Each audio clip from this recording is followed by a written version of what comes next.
Okay, my friends, today we're going to go back to one of my favorite bodybuilders from back in the day, and that's the guy that they called the Giant Slayer, Giant Killer, and that would be Danny Padilla. And we did an article on him, or a video, I should say, back towards the end of the year about his back routine, and you can go back and look at that. It was actually a pretty good routine, which was also from an old muscle builder.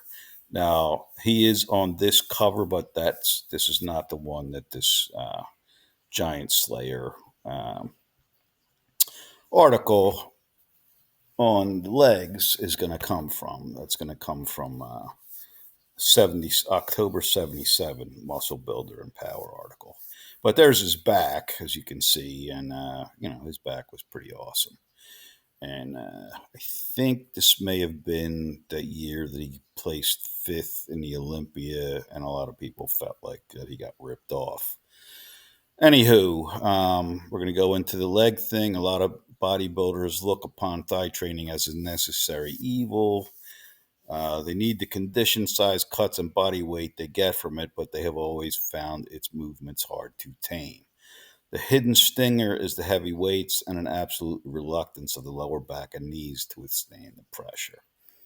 They are learning. Dan Padilla, when he first came to Golds, noticed that the people weren't using knee wraps, and it goes on to describe how he felt that he got more out of squats and helped his knees by using knee wraps, and he didn't care what everybody else did.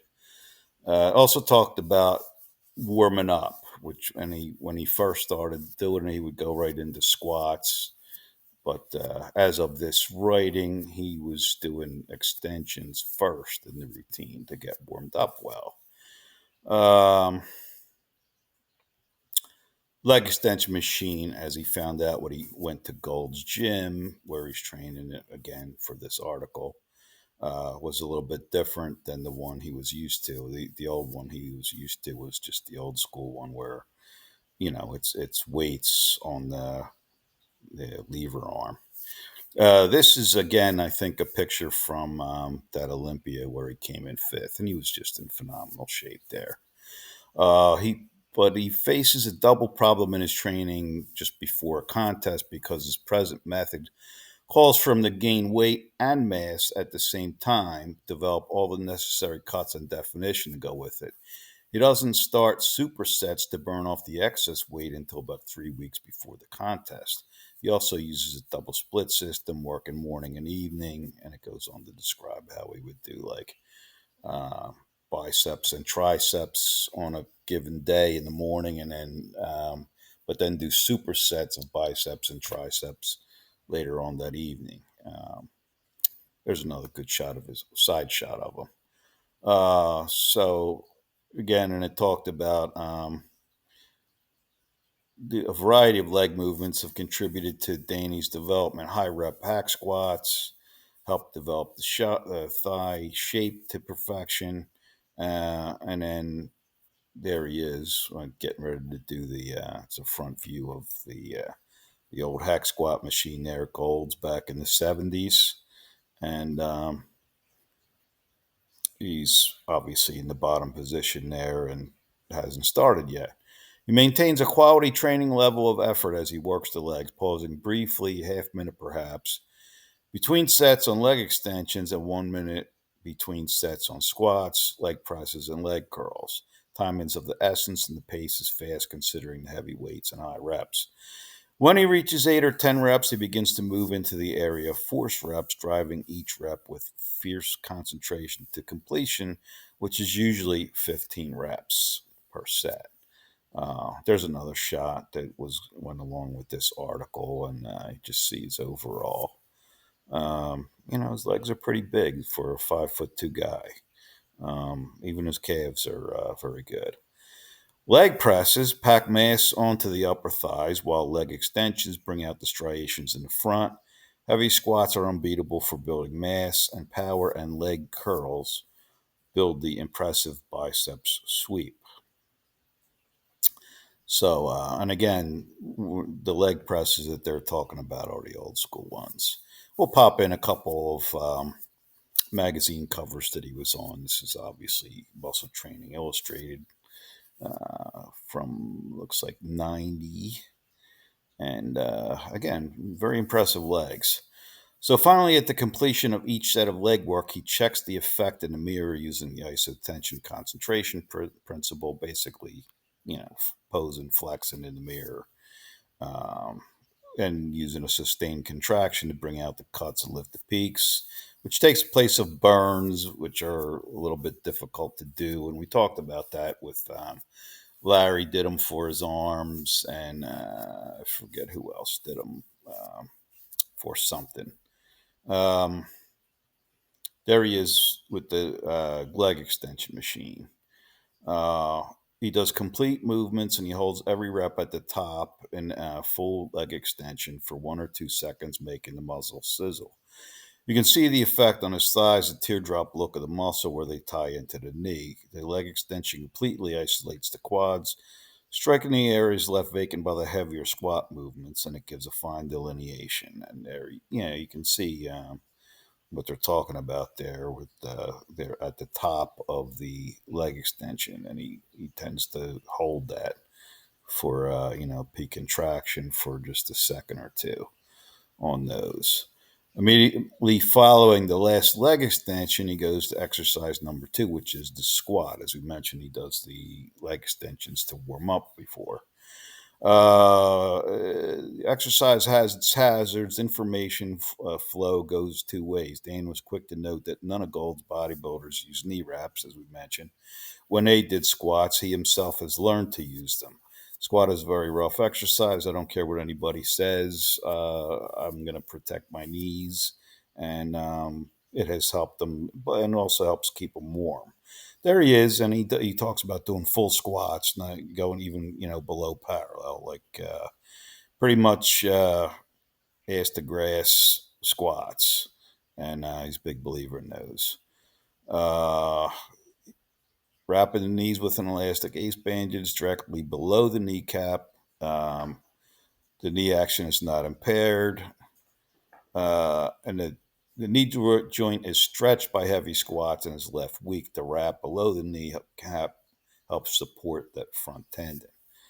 Powerlifters have always resorted to knee supports, either wraps or etc., but bodybuilders not so much typically.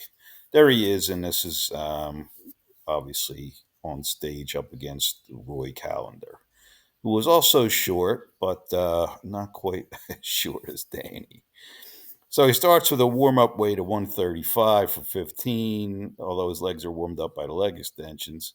He starts light in order to warm up the lower back. For his second set, he moves to 2 1/4 for 12, and he continues to go up, dropping, adding weight and dropping a rep or two until he gets to 350 or even 375, for like 15 reps, which is a lot. And then sometimes he even goes past that up to like 4 1/4. There's another good color full body shot of him. And again, nothing wrong with those legs. And you can see he does have the good sweep there.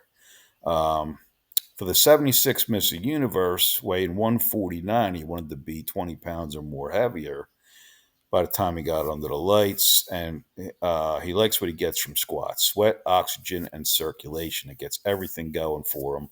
And it is his favorite exercise. He keeps his feet straight ahead and fully concentrates when he does them. And where others would tend to get a pump on their glutes, Dan gets it in the entire length of his thighs. He does 3 sets, no more, with a minute rest between sets.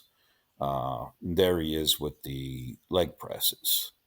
Obviously, it's the old school style, which I have had access to at Twin City Barbell that I used to be a member at, and I always kind of liked those things. I thought they're pretty cool, and it's sometimes if you can't squat, you can do that. Um, Dan now fully warms up. No more coming into the gym. Just talking again about warming up before he does his heavy squats. Even a sequence like 15 on each with 135 going up to as much as 425 never allowed his knees to sufficiently heat up, and he got hung up on power.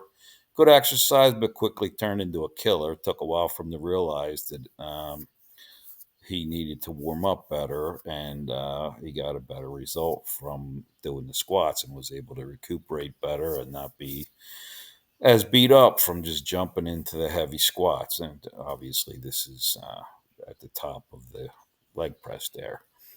So, where did he get all his ideas? Right out of Joe's courses and Muscle Builder, without the Weeder system to begin with.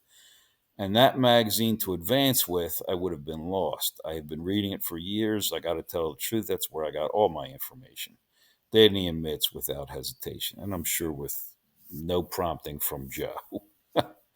Dan has a major suggestion for the young bodybuilder, and he says, "Don't get too hung up on power." Is what is now here he is, kind of joking around, making a crazy face, pointing to his bicep, and with a World Gym T-shirt on. Danny always seemed to be kind of a jovial guy. I imagine he would have been a fun guy to work out with. But he says again with the younger folks, sometimes your body takes a while to respond. Dan puts in 2 days of leg work a week, like on Wednesday and Saturday, exclusively leg days in which he also works his calves. Legs are important to him, and he needs these 2 days to concentrate on them. There's not a finer pair of legs in the business. Maybe slightly debatable, but he definitely had good legs. There he is doing the old school lying leg curl on the leg curl machine that they had at Gold's there. So that's about it for the routine. I hope you like it. If you do, please hit those like buttons, and if you haven't subscribed yet, appreciate it if you did, and that way you'll be notified when I post new videos also. So that's about it. Thanks, and I am out.